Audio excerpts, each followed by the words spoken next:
grab a cop gun, kinda crazy. She's poison but tasty. Yeah, people say run, don't walk away, 'cause she's sweet but a psycho, a little bit psycho. Ada apa nih? Oh, kita lagi bikin video Quran hadis soal penciptaan manusia dan jin. Dari kelompok mana? Okra dari kelompok 1. Nama saya Syafana Indah Zulfa, absen 32. Nama saya Nadia Farah Aziza, absen 23. Hai, kenalin. Nama saya Muhammad Zadaniam. Saya dari absen 22. Nama saya Rehana Tafadila dari absen 26. Nama saya Muhammad Rima Amusti, absen 20. Hai, perkenalkan nama saya Muhammad Sabdul Mubin, absen 21. Halo, perkenalkan nama saya Jurusan Nasib Siswa dari absen 36. Dalam Quran Surah Al-Mu'minun ayat 12 hingga 14, Allah Subhanahu wa Ta'ala menjelaskan bahwa manusia berasal dari tanah, kemudian berubah menjadi nutfah, alaqah, dan mudghah. Hingga akhirnya manusia menjadi makhluk Allah yang paling sempurna. Allah Subhanahu wa Ta'ala menciptakan manusia dengan sebaik-baiknya penciptaan. Penjelasan penciptaan manusia tidak hanya terdapat dalam surat Al-Mu'minun, tetapi dalam hadis berikut ini. Dalam hadis ini, manusia dikumpulkan dalam rahim ibunya seperti yang dijelaskan sebelumnya.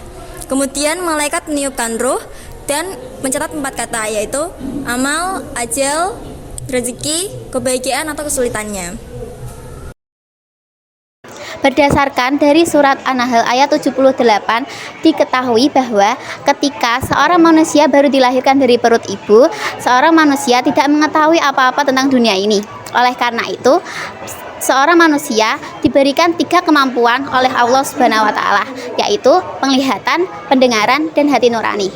Untuk itu, setiap muslim harus bersyukur kepada Allah Subhanahu wa Ta'ala karena telah memberikan kemampuan yang sangat bermanfaat bagi kehidupan. Contoh sikap dan perilaku sebagai hamba Allah dan khalifah di bumi menurut Al-Mu'minun ayat 12-14 adalah senantiasa bersyukur karena kita diciptakan dengan bentuk sebaik-baiknya, padahal aslinya kita adalah sesuatu yang hina.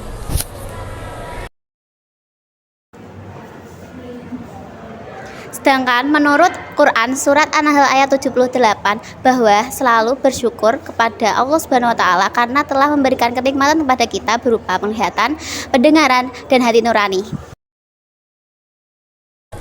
Kemudian dalam Quran Surah Al-Baqarah ayat 30-32, yaitu senantiasa menerima dengan lapang dada kelebihan yang ada dalam diri kita. Di dalam surat Az-Zariyat ayat 66, perilaku yang harus kita lakukan adalah selalu beribadah hanya kepada Allah dalam arti yang sempit dan maupun luas. Surat Az-Zariyat ayat 56 mengandung makna bahwa semua makhluk Allah termasuk jin dan manusia diciptakan oleh Allah agar mereka mau mengabdikan diri, taat, tunduk, serta menyembah hanya kepada Allah. Ayat tersebut menjelaskan bahwa Allah hendak menciptakan manusia sebagai khalifah di muka bumi. Kemudian malaikat bertanya kepada Allah Subhanahu wa Ta'ala karena khawatir manusia hanya akan membuat kerusakan di bumi. Namun Allah menjawab singkat, sesungguhnya aku mengetahui apa yang tidak kamu ketahui.